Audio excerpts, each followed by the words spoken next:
Uh, Hi, Sharanya. Good afternoon and welcome to Cutting with Karna. How are you doing? I'm very well, sir. Thank you so much for this opportunity. That's such a cool name, actually. Cutting with Karna. Yeah. It comes from the show that we all know about, and we are not here to talk about that. But it's been what, 5 years since you started working now? Yes, yes. Cumulatively, five plus years. Cumulatively, yes. Okay. You are still looking that vibe. I can see that CHRO vibe back in you again. And it's so good to connect, especially in these times of in the pandemic, and even otherwise. I think this is a good platform that we are on. Great. It's amazing, sir. Thank you. Actually, I'm very eager to see how I can, share my knowledge or share my experiences. It's a beautiful platform that you're creating for me, sir. Thank you. No, it's my pleasure. So you passed out in 2017 or 16, was it? 2017. That's right. Seven. Okay. So just very quickly, because we have a lot of audience who takes up HR and takes it up as not as an option but as a compulsion, because you might be aware, even in your batch there were some people, when we asked them, are you passionate about HR? So they were like, no, I can't go into finance, I can't take up marketing, sales nahi karna hai, recruitment nahi karna hai, finance nahi karna hai. And that is why I'm in HR. I mean, it's become that bad. So my first question to you is, HR that bad that people take it by compulsion? I don't think you took it by compulsion. No, sir. For me, it was not at all by compulsion. In fact, I've always wanted to be a trainer, and I did everything and anything to in terms of my career to reach there. But with regards to your question, I would surely say that you should not be taking HR by compulsion. But any role you take up in the company, any function that you are in, you have to play the role of a human resource at the end of the day. So it's a big myth that HR is very you know normal and ho jayega, very easy life. It's not, Yeah. especially with this pandemic being hit. It is not at all an easy life. I can vouch for that. Yeah, absolutely. That's very well. That's a good take, actually. So, you started off your summer internship, I think, was in a startup, right? That's right. That's And yeah, if I remember correctly, you also got a PPO from that same company. Is that true? Yes, that's right, sir. That's completely true. And I'm still there. I'm still in the same startup. Okay. Wow. And the vibe, the kind of enthusiasm that I can see, it obviously looks like you're pretty happy with your work. So tell us something, how HR has evolved in the startup world. You can tell us some inputs from your side, HR in the startup world. Oh yes, for sure. In fact, I would love to, let everybody who is studying right now and who's doing their masters in human resources know that, we have this certain thinking that uh, uh, uh, we will get into a big company, we'll get into the big fours, we'll get into a structured company.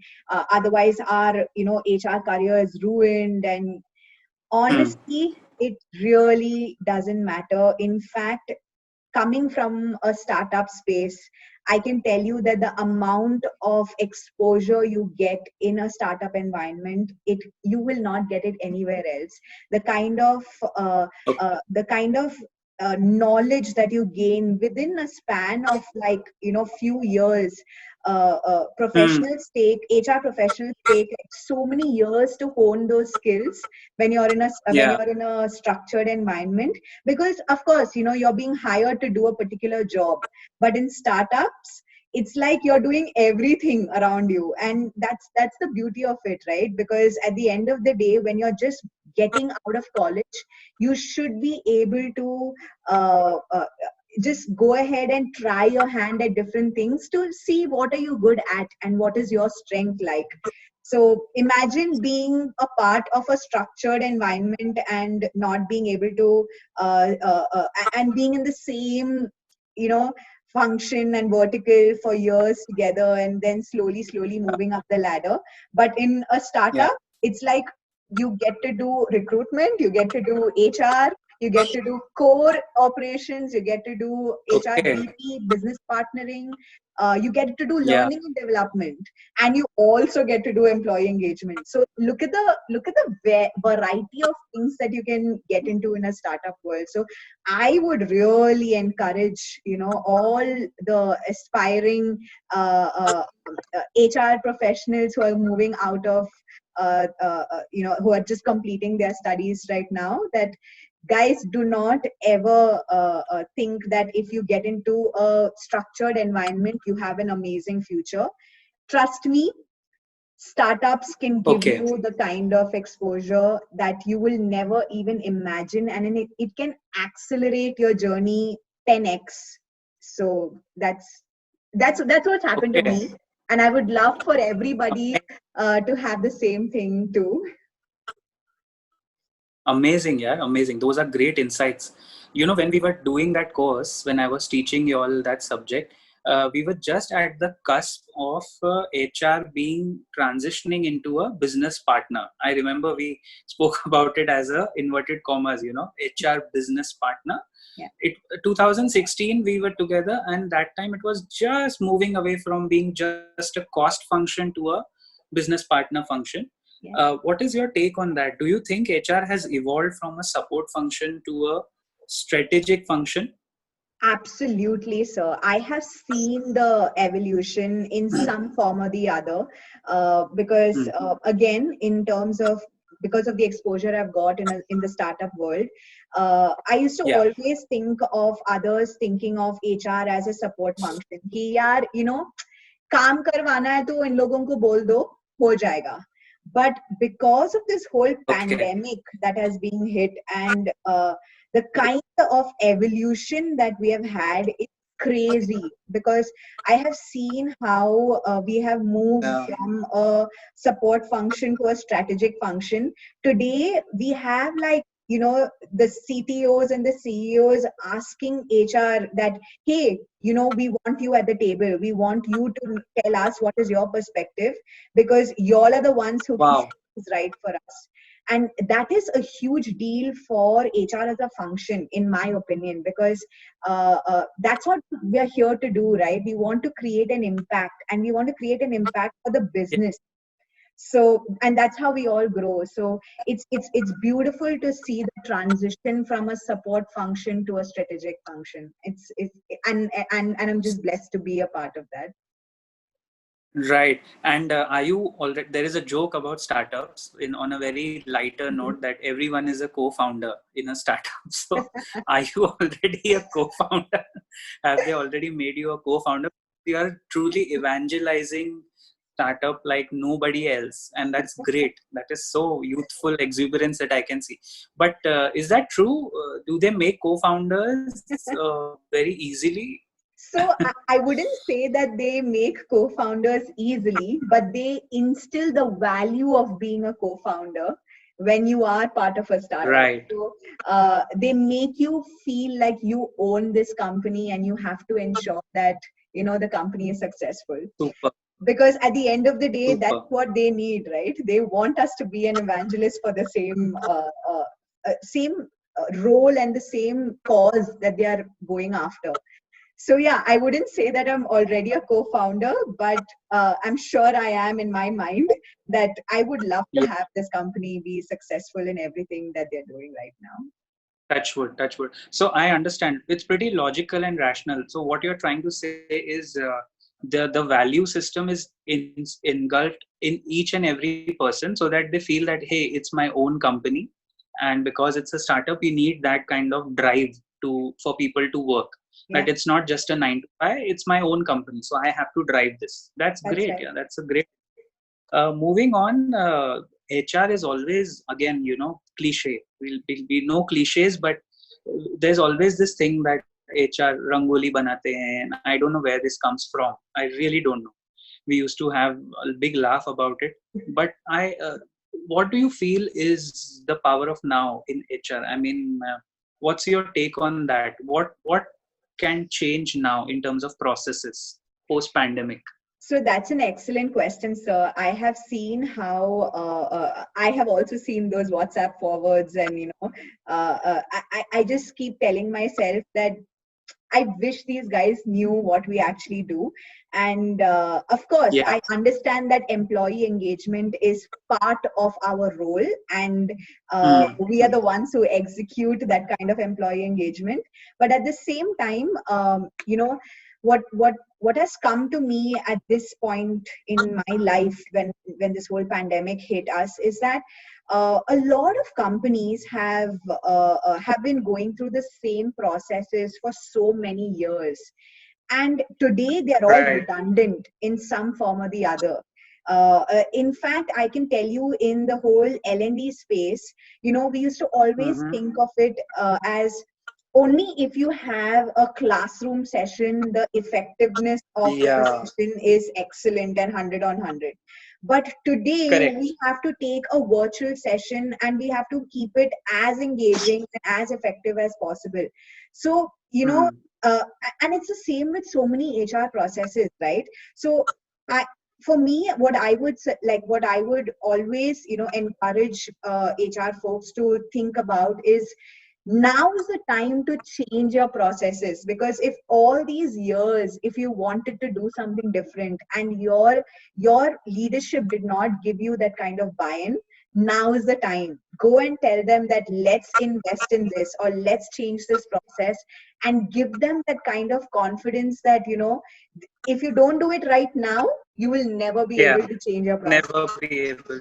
So that's Super. why I completely I'm pro the fact that we are supposed to be acting in the now and take this opportunity, because you know I pray that we don't get hit by a pandemic ever again. But Yeah. if this is something that has come our way, I think HR professionals must take this opportunity and change the old fashioned redundant processes that we Yeah. follow on a very normal basis, because it doesn't hold true now at all. Yes, and I think that's again a fair point. Great answer. Because in a startup, it also gives you a flexibility to change redundant processes and systems, and just focus more. Is it true that one final question, Sharanya? Actually, two parts to this question quickly, because I guess I know you must be you have to work again. Part A is, are things so fast paced in a startup that processes can be actually changed on the ground? That is one. And part B, when you recruit for a startup, so what are the let's say 2-3 things you're looking for in an MBA HR? Okay, great question, sir. So the first one is that startup is chaotic. Okay, we don't have processes in place. There is something that we keep telling each other, that we need to bring method to the madness, and that's what's important Right. in a startup, right? So of course, we don't have processes, we don't have a structured environment, we don't have hierarchy. But at the same time, if you have to be successful in a particular thing, you should know how to bring it in a structured manner. Because if you're Right. doing things in a haywire manner, you're sure to probably reach your end goal, but it won't sustain, right? There has to be an SOP in place. So uh, Yes. we are we can, and we are in the process of putting a lot of processes in place, and every startup will always strive to reach a place wherein the processes are set, and a standard operating process document is always maintained in everything that they do. But when it comes to hiring for a startup environment, or for any kind of startups for that matter, um, what I as a recruiter would look out for, or I as a hiring manager would look out for, is extremely proactive attitude, uh, Okay. really high on agility. So it's not just the concept of being agile, but the concept of being able to, move into change quickly is what we really look out for. Uh, Third is super passionate people. They should really love their job. Otherwise, you will not have any meaning to what you're doing. So that's the third thing that I would look out for. Hmm. And the fourth is someone who is really high on research skills, because there's so much of reading to do. There's so much of watching videos.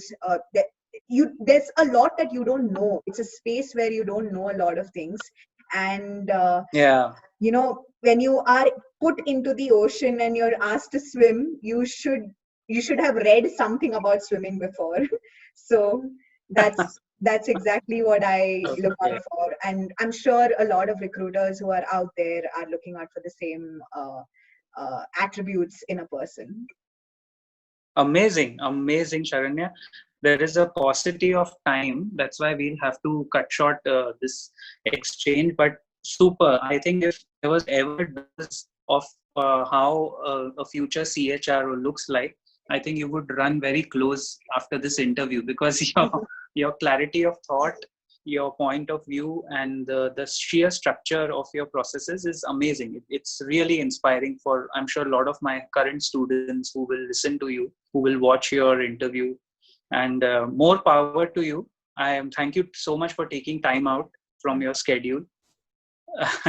And I wish you all the best. Thank you so much. Thank you so much, sir. I'm humbled to have this opportunity. Thank you. Thank you.